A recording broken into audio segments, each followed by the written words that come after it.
Hello students, आज इस video में हम करने जा रहे हैं चैप्टर 1 सेट एक्सरसाइज 1.3 जो कि क्लास 11 से है। तो यहाँ पर जो है हमारे को सबसेट और सबसेट नहीं है, ये सिंबल जो हैं इसके अंदर भरने हैं। तो सबसेट वो होता है वो सेट है जिसके अंदर जो भी एलिमेंट हैं वो दूसरे जिसका वो सबसेट है उसमें वो पहले से ही मौजूद हों। तो नॉट सबसेट वो होगा अगर एक भी उसका एलिमेंट जो होगा सेट का बड़े वाले सेट में या बराबर वाले में मौजूद नहीं हो तो वो सबसेट नहीं होगा। तो उसके लिए ये दोनों सिंबल यूज़ किए जाते हैं। तो यहाँ देखिए लेफ़्ट साइड में जो 2 है, 3 है और 4 है, इसके मेंबर जो कि राइट साइड वाले में मौजूद हैं, इसलिए लेफ़्ट वाला जो है वो राइट वाले का सबसेट है। तो ए जो है यहाँ पर मौजूद नहीं है सेकंड वाले में, लेफ़्ट साइड वाले का, इसीलिए ये जो है सबसेट नहीं है। तो यहाँ पे कह रहा है थर्ड में X is a student of class 11th of your school और X is such that X is a student of your school. तो 11th क्लास का जो स्टूडेंट होगा वो स्कूल का भी स्टूडेंट होगा, इसलिए ये क्या है, सबसेट है। तो if X is a circle in the plane, और दूसरे में है कि X is a circle in the same plane with radius 1 unit. तो 1 रेडियस यूनिट जो 1 यूनिट रेडियस जिसका होगा, ऐसे सर्किल का जो सेट है वो छोटा सेट होगा जबकि किसी भी रेडियस वाले का बड़ा होगा, इसलिए जो है लेफ़्ट वाला राइट वाले का सबसेट नहीं है। तो यहाँ देखिए ये कह रहा है कि X is a triangle in a plane, और दूसरे में कह रहा है X is a rectangle in a plane. तो ट्राइंगल जो हैं वो रेक्टेंगल नहीं हो सकते तो सारे, तो इसीलिए जो है ये सबसेट नहीं है, क्योंकि राइट एंगल के अंदर रेक्टेंगल के अंदर ट्राइंगल नहीं हो सकते, तो सबसेट नहीं है। तो यहाँ देखिए ये इक्विलेटरल ट्राइंगल्स के लिए है, लेफ़्ट वाला, और राइट वाला जो है वो ट्राइंगल्स के लिए है। तो सारे ट्राइंगल्स के अंदर इक्विलेटरल ट्राइंगल भी आएंगे, उसी के अंदर ही होंगे, तो इसीलिए ये जो है इक्विलेटरल ट्राइंगल जो है वाला जो है सबसेट होगा। इसी तरह से x is an even natural number, और यहाँ है एक्स इज़ एन इंटीजर। तो इंटीजर नेगेटिव पॉजिटिव दोनों होते हैं, इवन और ऑड दोनों होते हैं, तो इसीलिए इवन नेचुरल नंबर जो है वो भी इसका एक सबसेट होगा इंटीजर्स का। तो इस तरह से ये जो है सबसेट है। अब सेकंड वाले क्वेश्चन में कह रहा है examine whether the following statement are true और फॉल्स। तो ट्रू है कि ये कि नहीं है। तो यहाँ देखिए ए जो है वो इसमें भी है और दोनों में है, बी भी है, तो ए और बी दोनों हैं। इसका मतलब लेफ़्ट साइड वाला ए कॉमा बी जो है वो बी कॉमा सी कॉमा ए का सबसेट है, जबकि ये कह रहा है कि सबसेट नहीं है। तो इसका मतलब ये स्टेटमेंट जो है वो ट्रू नहीं है, फॉल्स स्टेटमेंट है।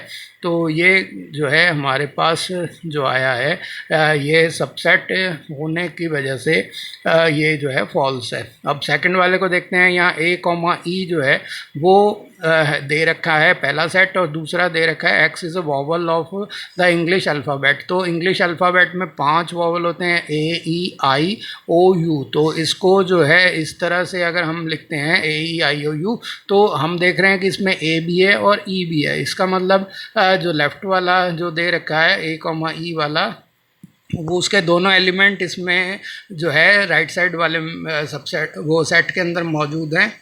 इसका मतलब ए कॉमा ई वाला जो वो सेट है वो ए ई आई ओ यू वाले सेट का सबसेट है। तो ये क्योंकि इसने सबसेट ही लिखा है इसीलिए ये जो है ट्रू है। तो सेकंड जो है वो ट्रू आएगा कि ए कॉमा ई जो है is a subset of vowels of English alphabets.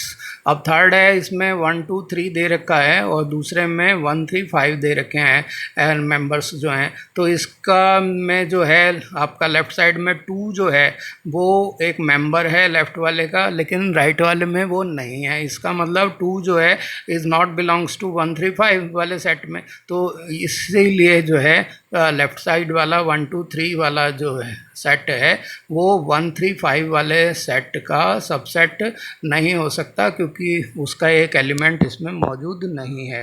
तो इसीलिए ये कह रहा है कि ये सबसेट है, तो इसीलिए ये स्टेटमेंट जो है ये फॉल्स स्टेटमेंट है। तो पहले वाले में भी फॉल्स था, सेकंड वाला ट्रू है और थर्ड वाला फॉल्स है। अब फोर्थ वाले को देखते हैं। इसमें ए जो है एक ही सिंगल एलिमेंट वाला सेट है, और जो कि दूसरी साइड वाले ए बी सी वाले में मौजूद मौजूद है, इसलिए ये ट्रू है। और यहाँ जो है ये कह रहा है ए जो सेट है वो ए वाला एक सिंगल मेंबर वाला जो है वो सेट जो है ABC वाले सब जो सेट है उसका एक मेंबर है, यानी कि उसको बिलोंग कर रहा है। तो यहाँ ये गलत हो जाता है क्योंकि ए जो है इसको खाली ए बिलोंग कर रहा है, ना कि ए सेट बिलोंग कर रहा है। तो ए सेट जो है वो इसका एक मेंबर नहीं है, बल्कि सिर्फ ए जो है वो है। तो इसीलिए जो है यहाँ पर अगर ये सबसेट का निशान लगाते तो वो ठीक था, लेकिन ए तो बिलोंग कर रहा है ABC को, लेकिन ए का जो सेट बना दिया वो इसको बिलोंग नहीं कर रहा उसकी जगह। तो क्योंकि ये बिलोंग नहीं कर रहा है तो इसीलिए ये जो है हमारा इसका जो है स्टेटमेंट जो है ये फॉल्स स्टेटमेंट। आगे क्वेश्चन में भी एक हम इसी तरह का देखेंगे। तो यहाँ देखिए ये कह रहा है x is such that x is an even natural number less than 6, यानी कि 6 से छोटे इवन नेचुरल नंबर जो होंगे वो होंगे 2 और 4। और दूसरे वाले में X is such that x is a natural number which divides 36। तो इवन इसमें जो है नेचुरल नंबर्स हैं जो 36 को डिवाइड करते हैं वो होंगे 1, 2 और 3 भी इसको डिवाइड कर सकता है, 4 भी डिवाइड कर सकता है, 6 भी डिवाइड कर सकता है, इसी तरह से इसको 9 भी डिवाइड कर सकता है। तो यहाँ 9 भी इसका एक मेंबर है। और फिर 9 के अलावा यहाँ पे जो है हमारे को 12 भी इसको डिवाइड कर सकता है, और 18 भी डिवाइड कर सकता है, और 36 भी डिवाइड कर सकता है। तो इस तरह से 1, 2, 3, 4, 6, 9, 12, 18 और 36 इस वाले सेट के मेंबर हैं। तो उनमें 2 और 4 भी इसके अंदर मौजूद हैं। इसका मतलब जो even number natural number less than 6 वाला है, यानी कि लेफ़्ट साइड वाला जो सेट है वो राइट साइड वाले सेट का सबसेट है। इसीलिए ये जो है क्योंकि सबसेट ही कह रहा है इसलिए ये एक ट्रू स्टेटमेंट है। तो हमने ये देखा कि हमारा जो है ये स्टेटमेंट ट्रू हुआ। अब थर्ड को देखते हैं। यहाँ जैसे मैं बता रहा था वो ए का सेट वाला यहाँ पर आगे देखिए ये 3 और 4 जो है कॉमा लगा के ये बीच में एक सेट दे दिया सेट के अंदर। तो इसका मतलब ये ग्रुप में इकट्ठा ही आएगा। तो इसमें देखना है कि स्टेटमेंट कौन सी ट्रू इनकरेक्ट है, और है तो क्यों है, इनकरेक्ट है तो उसका कारण भी बताना है। तो यहाँ पर देखिए फर्स्ट वाले में कह रहा है कि 3 और 4 जो है से मिलके जो एक सेट बना है वो जो है ए को का सबसेट है। तो यहाँ जो है 3, 4 जो है क्योंकि एक सेट बनाकर ही सेट के अंदर दे रखा है, तो ये एक ए का जो है बिलोंग कर रहा है, ए का एक मेंबर है। तो इसीलिए सेट ए का मेंबर है, ना कि सेट ए का सबसेट। तो इसीलिए जो है ये स्टेटमेंट जो है वो इनकरेक्ट स्टेटमेंट है, ये गलत स्टेटमेंट आ रही है, क्योंकि जो इसमें 3, 4 लगा के जो सेट बना रखा है वो जो है इसका सबसेट नहीं है बल्कि एक मेंबर है। सेकंड वाला क्वेश्चन है 3, 4 इज बिलोंग्स टू ए। तो बिलोंग कर रहा है, उसका मेंबर है, ये सेट जो है पूरा सेट के अंदर सेट है, तो ये करेक्ट है। अब थर्ड में जो ये कह रहा है कि 3, 4 का जो सेट था उसके बाहर उसने और एक जो है सेट वाला साइन लगा रखा है। तो इस तरह से ये पूरा इसको कह रहा है कि सबसेट है ए का। तो बिल्कुल ट्रू है, क्योंकि 3, 4 जो है ए का एक मेंबर है सेट, और सेट के फिर उसके ऊपर एक और ब्रैकेट लगा दिया गया तो ये सबसेट बन गया। और क्योंकि ये इसी के है एक बिलोंग कर रहा है तो ये करेक्ट है। अब वो ये कह रहा है कि 1 बिलोंग्स टू ए, तो 1 ए सेट को बिलोंग कर रहा है, तो ये करेक्ट है क्योंकि 1 जो है इसका एक मेंबर है। अब ये कह रहा है 1 इज़ ए सबसेट ऑफ ए, तो ये गलत है कि वो 1 जो है इसका सबसेट नहीं है बल्कि 1 जो है इसको बिलोंग कर रहा है, यानी कि इसका एक मेंबर है। तो ये सबसेट तब बनता अगर इसके दोनों तरफ जो है इस तरह के ब्रैकेट लगाए जाते। तो इसीलिए ये स्टेटमेंट जो है वो इनकरेक्ट स्टेटमेंट है, क्योंकि 1 ए को बिलोंग कर रहा है, ना कि इसका जो है एक सबसेट है, क्योंकि ये सेट फॉर्म में है ही नहीं। अब ये कह रहा है 1, 3, 5 जो है ये इसके ए के का सेट जो है ए का सबसेट है। तो ये बिल्कुल ठीक है, क्योंकि इसमें 1, 2 और 5 तीनों जो हैं ए के अंदर मौजूद हैं, सेट के अंदर जो इस सेट दिए हुए सेट के मेंबर हैं। तो इसीलिए 1, 2, 5 वाला सेट जो है ए का सबसेट है। और 1 भी ए को बिलोंग कर रहा है, 2 भी बिलोंग कर रहा है और 5 भी ए को बिलोंग कर रहा है। इस तरह से ये जो स्टेटमेंट है वो करेक्ट स्टेटमेंट है। तो इस तरह से अब हम देख रहे हैं सेवन्थ को। तो सेवन्थ में क्या दे रखा है कि 1 2 3 का जो सेट है वो ए का सबसेट है। तो यहाँ हम देख रहे हैं कि 3 जो है वो ए सेट का कोई मेंबर नहीं है, कोई उसको बिलोंग नहीं कर रहा है, इसीलिए जो 1 2 3 वाला जो सबसेट है वो ए का सबसेट नहीं है, इसीलिए ये स्टेटमेंट जो है इनकरेक्ट है। 5 बिलोंग्स टू ए, तो 5 इसके अंदर कोई भी मेंबर नहीं है, 5 जो है मेंबर नहीं है, इसलिए ये स्टेटमेंट जो है इनकरेक्ट है। क्योंकि 5 जो है एक सबसेट होता है, नल सेट को 5 बोलते हैं, तो इसमें ऐसा कुछ नहीं है। तो 5 जो है इसको बिलोंग नहीं कर रहा है, इसलिए ये इनकरेक्ट है। क्योंकि 5 जो है इसका एक सबसेट है, ना कि 5 इसका एक मेंबर है। तो इस तरह से जो ये इनकरेक्ट प्रूव होता है।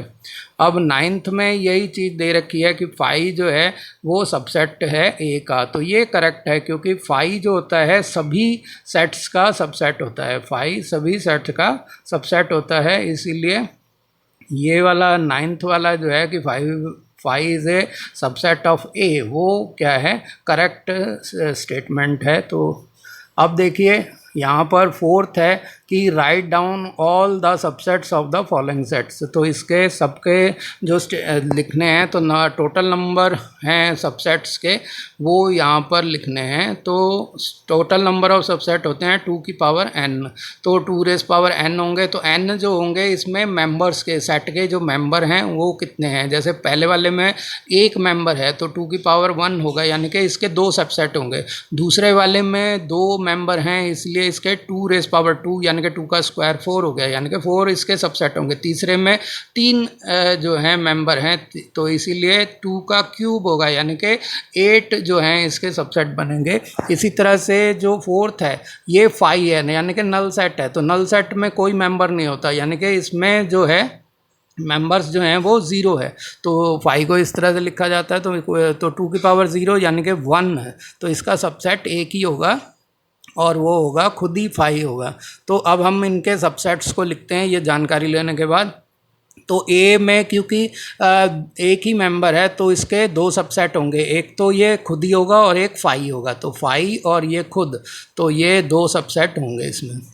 अब दूसरे वाले में a, b वाले में 4 होंगे, तो पहला तो 5 होगा, 5 सभी का होता है। फिर a अकेले a के लिए एक सबसेट बनाएंगे, एक b के लिए सबसेट बनाएंगे और एक a b के लिए, दोनों के लिए। तो खुद मतलब ये सेट भी अपना खुद का सबसेट होगा।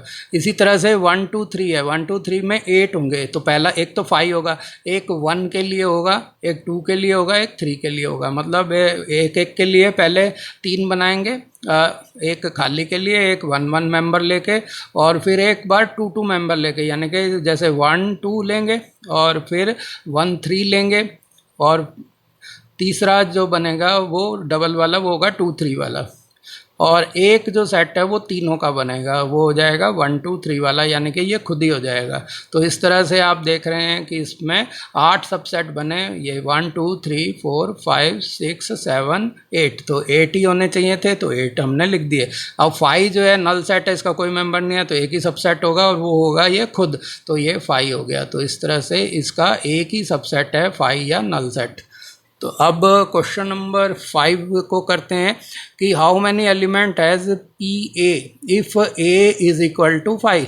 तो वो कह रहा है कि यहाँ पर ए अगर 5 हो, एक सेट है जो नल सेट है, तो पी ए कितना होगा, यानी कि नंबर जो हैं ऑफ सबसेट का जो इनका बनेगा वो कितना होगा। तो ये नंबर जो हैं ऑफ सबसेट जो हैं, अगर क्योंकि एलिमेंट्स पे डिपेंड करते हैं, तो नंबर ऑफ एलिमेंट्स जो हैं इस सेट ए के अंदर, वो क्योंकि ये नल सेट है 5 है तो वो 0 होगा। तो 5 होने की वजह से नंबर ऑफ एलिमेंट्स जो हैं वो 0 हैं, तो इसीलिए यहाँ के लिखेंगे 0। और किसी भी सेट के सबसेट्स जो होते हैं उनकी संख्या जो होती है वो होता है 2 की पावर n। तो यहाँ पे नंबर ऑफ सबसेट्स जो होंगे वो किसी सेट के लिए वो 2 की पावर n होते हैं। तो यहाँ पर n जो है वो है 0, तो 2 की पावर 0 हो गया यानी कि 1। तो इसका एक ही सबसेट होगा, तो PA हो जाएगा, नंबर ऑफ सबसेट जो है वो यहाँ पर कितने हैं 1, तो PA क्या होगा 1 होगा। तो ये जो है 5 ही होगा वो। अब अगला क्वेश्चन है question number 6, write the following as interval. तो इसको इंटरवल की फॉर्म में लिखना है। इंटरवल में बताते हैं ओपन इंटरवल है, क्लोज इंटरवल है, लेफ्ट साइड ओपन है या लेफ्ट साइड क्लोज है। तो इस तरह से यहाँ देख रहे हैं x is such that x belongs to r, और x जो है वो 6 के इक्वल है या उससे छोटा है और -4 से बड़ा है। तो यहाँ देखिए 6 जो है वो इंक्लूड हो रहा है क्योंकि वो इक्वल टू भी है, तो इक्वल टू होगा तो यहाँ पर जो है इस तरह से का ये ब्रैकेट लगाएंगे बड़े वाला, और यहाँ पर -4 क्योंकि इंक्लूड नहीं है क्योंकि इक्वल टू का साइन नहीं है, इसीलिए यहाँ पे स्मॉल वाला ब्रैकेट लगता है। तो ये इस तरह से होगा, यानी कि ये जो है सेकंड वाले में कि r is belong to r और x जो है वो -10 से छोटा और -12 से बड़ा है। तो यहाँ ये दोनों में इक्वल साइड इक्वल टू का निशान नहीं है, इसलिए दोनों साइड जो हैं छोटे वाले ब्रैकेट लगेंगे। तो इस तरह से इसको लिखा जाएगा इंटरवल को। अब थर्ड वाले में देखिए x is such that x belongs to r, और x जो है वो 7 से छोटा है लेकिन 0 के बराबर या उससे बड़ा है। तो क्योंकि 0 इसमें इंक्लूड है तो 0 की साइड बड़े वाला ब्रैकेट, और 7 के क्योंकि इक्वल टू नहीं लगा इसलिए 7 में छोटे वाला लगेगा। यहाँ देखिए 3 और 4 दोनों ही इंक्लूड हैं क्योंकि x 4 के बराबर या उससे छोटा और 3 के बराबर या उससे बड़ा है, तो दोनों शामिल होंगे। तो right the following interval in set builder form. तो सेट बिल्डर फॉर्म में लिखना है। तो यहाँ हम देख रहे हैं कि -3 और 0 पहले वाले में दे रखा है, और तो यहाँ दोनों में जो ब्रैकेट है वो छोटे वाला लगा रखा है। तो इसका मतलब ना तो -3 शामिल है इसमें और ना ही 0 शामिल है। तो इस तरह से इसको लिखेंगे x is such that x belongs to real numbers. तो r लगा देंगे यहाँ पे बिलोंग्स टू r, और फिर इसको बाउंडेड करेंगे। तो बाउंडेड करते टाइम x को जो है इन ब्रैकेटों के हिसाब से करेंगे क्योंकि ये छोटे वाला ब्रैकेट है तो खाली लेस देन के इस तरह साइन लगेंगे। तो 0 और -3 जो है दोनों साइड लिख देंगे। अब यहाँ देखिए दोनों साइड जो बड़े वाले ब्रैकेट लगाए हैं, तो इसका मतलब ये है जो क्लोज ये इंटरवल है, तो इसमें x is such that x belongs to r, तो हमें हर लिखना ही लिखना है। और x के लिए यहाँ पर क्योंकि दोनों साइड ये बड़े वाले ब्रैकेट लग रहे हैं तो 2x लिख के उसमें दोनों साइड जो है इस तरह से ये वाले लेस देन और इक्वल टू वाले साइन लगा देंगे, ग्रेटर देन और इक्वल टू के। तो ये दोनों साइड 6 और 12 लिख देंगे, ब्रैकेट बंद कर देंगे। यहाँ देखिए ये थर्ड वाले में जो है ये राइट साइड से क्लोज है और लेफ्ट साइड से ओपन है। तो यहाँ जो है x is such that x belongs to r, तो यहाँ क्योंकि बड़े वाला ब्रैकेट 12 के साथ लग रहा है तो x जो है वो क्या होगा 12 के इक्वल या उससे छोटा होगा। तो यहाँ पे इस तरह का सिंबल लगाएंगे, और 6 के तरफ छोटा ब्रैकेट है इसलिए खाली जो है ग्रेटर देन 6 का लगाएंगे। अब इधर देखिए ये राइट साइड में इसके जो है ओपन है और लेफ्ट साइड से क्लोज है, तो x is such that x belongs to r और लिखेंगे।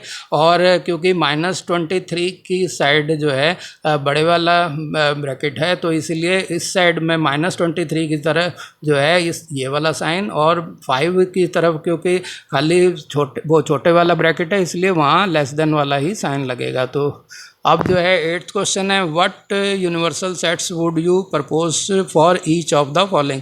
तो इसके लिए कौन सा यूनिवर्सल सेट हो सकता है। यूनिवर्सल सेट काफ़ी सारे लिखे जा सकते हैं, लेकिन आप कौन सा प्रपोज करेंगे आप पे डिपेंड करता है। तो फर्स्ट है कि the set of right triangles, और सेकंड जो है the set of isosceles triangle. तो राइट एंगल ट्रायंगल जो है वो होगा जिसमें एक एंगल 90 का होता है और बाकी दो जो है एक्यूट एंगल होते हैं। तो ऐसे ट्रायंगल जो होते हैं, एक ये क्या है, एक सिर्फ ट्रायंगल्स की टाइप है। तो ट्रायंगल तो बहुत सारे टाइप्स के होते हैं, तो राइट एंगल ट्रायंगल होना एक टाइप है ट्रायंगल का।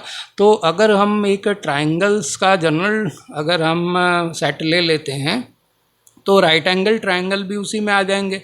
तो यूनिवर्सल सेट क्या हो जाएगा इसका, ऑल ट्रायंगल्स जो उस प्लेन में होंगे वो वाला सेट जो है वो यूनिवर्सल सेट हो जाएगा। यूनिवर्सल सेट वो होता है जिसमें जो है सारे सेट जो हैं समा सकते हैं। तो ट्रायंगल्स का जो राइट एंगल ट्रायंगल का जो सेट है उसके लिए यूनिवर्सल सेट जो होगा वो ऑल ट्रायंगल्स जो उस प्लेन में होंगे उनका सेट हो सकता है। तो हम ये लिख देंगे the set of all triangles in the universe जो हैं वो क्या होगा, इसका यूनिवर्सल सेट हो जाएगा ऑल ट्रायंगल्स का सेट। तो इसको जो है हम इस तरह से लिख देंगे और यहाँ पर जो है आप ये इसका आंसर लिख सकते हैं कि यूनियन ये यू का साइन जो है यूनिवर्सल सेट के लिए X is such that X is set as a triangle in the plane. तो एक्स ये जो होगा एक ट्रायंगल के लिए, एक्स जो है ट्रायंगल है प्लेन का, तो उसमें राइट एंगल ट्रायंगल अपने आप आ जाएंगे। The set of isosceles triangle, तो सेम बात है जैसे राइट एंगल ट्रायंगल के लिए यूनिवर्सल सेट जो था वो ट्रायंगल्स का सेट था, सेम आइसोसेलेस ट्रायंगल जो है वो ट्रायंगल हैं जिनकी दो साइडें इक्वल होती हैं। तो ये भी एक ट्रायंगल का टाइप ही है। तो इसीलिए ये भी जो है ट्रायंगल्स के, क्योंकि मेन उसका बात है कि वो किसका है, एक हिस्सा है ट्रायंगल के सेट का, आइसोसेलेस ट्रायंगल जिसकी दो साइड इक्वल होती हैं। तो it is a type of triangle जो से साइड्स के हिसाब से बांट देते हैं कि एक साइड अलग अलग, सारी साइडें अलग अलग हैं, या दो साइडें इक्वल हैं, या तीनों साइड इक्वल हैं। तो ये टाइप है, इसलिए ये इसका जो यूनिवर्सल सेट है वो ऑल ट्रायंगल्स का सेट हो सकता है। तो ऑल ट्रायंगल्स का सेट जो होगा वो इसके लिए यूनिवर्सल सेट हो जाएगा। तो दोनों का ही आंसर सेम वही आएगा कि वही का वही आंसर इसमें भी लिखना है, क्योंकि राइट एंगल ट्रायंगल भी एक टाइप था, वो एंगल के बेस पे था, और आइसोसेलेस ट्रायंगल जो है साइड्स के बेस पे उसको डिवीज़न है। तो इसका यूनिवर्सल सेट ये लिख सकते हैं, X is such that X is a triangle in plane. तो एक्स जो है एक ट्रायंगल है प्लेन में, तो उसमें सारे तरह के ट्रायंगल आ जाएंगे, उनमें जो है आइसोसेलेस ट्रायंगल भी उन्हीं में पाए जाएंगे। तो उम्मीद है ये क्वेश्चन आप समझ गए होंगे। अब इस वीडियो का लास्ट क्वेश्चन है, गिव द सेट ए जो है 1 3 5 है, बी जो है 2 4 6 है, और सी के एलिमेंट है 0 2 4 6 8। Which of the following may be considered as universal set या sets for all the 3 sets A B and C. तो वो कह रहा है कि ए सेट, जो बी सेट और सी सेट तीनों सेट दे रखे हैं, तो उनके लिए इन चारों में से कौन सा जो है या यूनिवर्सल सेट है। तो वो एक भी हो सकता है, एक से ज़्यादा भी हो सकते हैं, तो आपको वो बताना है। तो पहले हम फर्स्ट वाले को लेंगे, फिर सेकंड, थर्ड, फोर्थ, चारों को बार बार अलग अलग कंसिडर करेंगे। तो सबसे पहले जो है हम यहाँ देखेंगे कि ए के बी मेंबर सबके अंदर हैं कि नहीं, बी के मेंबर सबके अंदर हैं कि नहीं, और सी के मेंबर सबके अंदर हैं कि नहीं। तो अगर सभी के हो जाएंगे तो हम कह देंगे कि ये जो है यूनिवर्सल सेट है। तो यहाँ ए के मेंबर जो हैं देखेंगे 1 3 5 हैं, तो ये फर्स्ट वाले में मौजूद हैं, 1 भी है, 3 भी है और 5 भी है। इसका मतलब ए जो है इसका एक सबसेट हो गया। बी के मेंबर हैं 2 4 6, तो इसमें 2 भी है, 4 भी है और 6 भी है। इसका मतलब ये बी भी इसका एक सबसेट हो गया। सी में एक मेंबर है 0 4 6 8, तो ये मेंबर हैं। तो यहाँ हम देख रहे हैं कि एक गड़बड़ है कि 8 जो है वो सी का तो मेंबर है, तो लेकिन जैसे 0 है, 2 है, 4 है, 6 है, लेकिन 8 इसमें मौजूद नहीं है। 1 के अंदर 8 जो है सी का जो है वो मेंबर तो है, सी को तो बिलोंग कर रहा है 8, लेकिन 1 को बिलोंग नहीं कर रहा है। यानी कि जो ये सेट है हमारे को दिया हुआ, अगर आप इसे चाहें तो कोई नाम दे सकते हैं, अन्यथा इसको पूरा लिखना पड़ेगा। तो आप इसको डी भी नाम दे सकते थे, अदरवाइज़ पूरा लिख दीजिए। जैसे 0 1 2 3 4 5 6 हमने लिख दिया, तो इसको बिलोंग नहीं कर रहा है 8। इसका मतलब ये हुआ कि 1 जो है वो ए उसका सबसेट है, बी सबसेट है, लेकिन सी सबसेट नहीं है। तो इसीलिए जो 1 है वो इन तीनों का यूनिवर्सल सेट नहीं होगा, क्योंकि ए इसका सबसेट है, बी सबसेट है और सी सबसेट नहीं है। फाई जो है इसके बारे में, यानी कि सेकंड के बारे में बात करें, तो फाई तो खुद सबका सबसेट होता है, तो उसका तो यूनिवर्सल सेट होने का मतलब ही नहीं उठता है, क्योंकि फाई जो है वो सभी सेट्स का सबसेट होता है। तो कोई भी सबसेट जो है किसी का वो यूनिवर्सल सेट 3 अलग अलग सेटों का हो, ये पॉसिबल ही नहीं है। तो इसीलिए फाई जो है वो यूनिवर्सल सेट नहीं हो सकता, तो 3 अलग अलग सेट्स का। तो यहाँ पर जो है ये तो सेकंड वाला भी यूनिवर्सल सेट नहीं है। तो अब थर्ड वाले पे विचार करते हैं, थर्ड वाले को देखेंगे। तो थर्ड वाले में कुछ मेंबर्स की संख्या पहले वाले से ज़्यादा है, उसमें जो है 1 2 3 ए वाले मेंबर भी हैं। इसका मतलब ए 1 3 5 हैं तो ये ए इसका सबसेट हो गया। 2 4 6 हैं इसके अंदर, तो 2 4 6 होने की वजह से बी भी इसका सबसेट हो गया। तो ए जो है वो सबसेट है, इसको हमने नाम दे देते हैं, थर्ड को हमने नाम दे दिया ई दे देते हैं, तो इसको नाम लिख दिया ई। तो ई बोलेंगे तो बार बार सारा नहीं लिखना पड़ेगा। तो ए जो है ई का सबसेट है, और इसी तरह से 2 4 6 भी इसमें मौजूद हैं, तो एक तो ई के अंदर, तो इसका मतलब बी भी इसका एक सबसेट हो गया। अब जो है सी को देखते हैं, इसमें है 0 2 4 6 8, तो इसमें थर्ड में देखिए 0 भी है, 2 भी है, 4 भी है, 6 भी है और 8 भी है। इसका मतलब सी भी इसका एक सबसेट हो गया। तो ए भी ई का सबसेट है, बी भी ई का सबसेट है और सी भी ई का सबसेट है। इसका मतलब ये हुआ कि ये तीनों इसके सबसेट हो गए। तो थर्ड जो है वो यूनिवर्सल सेट हो गया है, क्योंकि इसके अंदर सभी सेट मौजूद हैं, तो ये जो है यूनिवर्सल सेट हो गया। तो थर्ड वाला जो है वो यानी कि ई जो है वो यूनिवर्सल सेट है। अब इसको यूनिवर्सल सेट प्रूव कर दिया हमने। अब इसके बाद जो है फोर्थ को भी देखते हैं। तो यहाँ देखते हैं ए के तीनों मेंबर इसमें हैं, 1 भी है, 2 भी है, 5 भी है, तो ए इसका सबसेट है। बी के मेंबर 2 4 6 इसमें हैं, तो बी भी इसका सबसेट है। लेकिन सी का में 0 जो है वो इसका सी को बिलोंग करता है, लेकिन इसके अंदर फोर्थ को अगर हम एफ़ बोलें, इसका नाम एफ़ रख देते हैं, तो एफ़ के अंदर 0 एक मेंबर नहीं है, यानी कि 0 को इसको बिलोंग नहीं करता है। तो इसका मतलब सी जो है वो एफ़ का सबसेट नहीं है। तो ए सबसेट है, बी सबसेट है, लेकिन सी सबसेट नहीं है। इसीलिए जो फोर्थ है यानी कि एफ़ जो है वो यूनिवर्सल सेट नहीं होगा। तो फर्स्ट भी यूनिवर्सल सेट नहीं है, सेकंड भी नहीं है और फोर्थ भी नहीं है। तो यूनिवर्सल सेट सिर्फ थर्ड है, तो ई और सबसेट है। तो अगर आपको वीडियो पसंद आए तो मेरे चैनल को सब्सक्राइब करें और बेल आइकन जरूर दबा दें। धन्यवाद।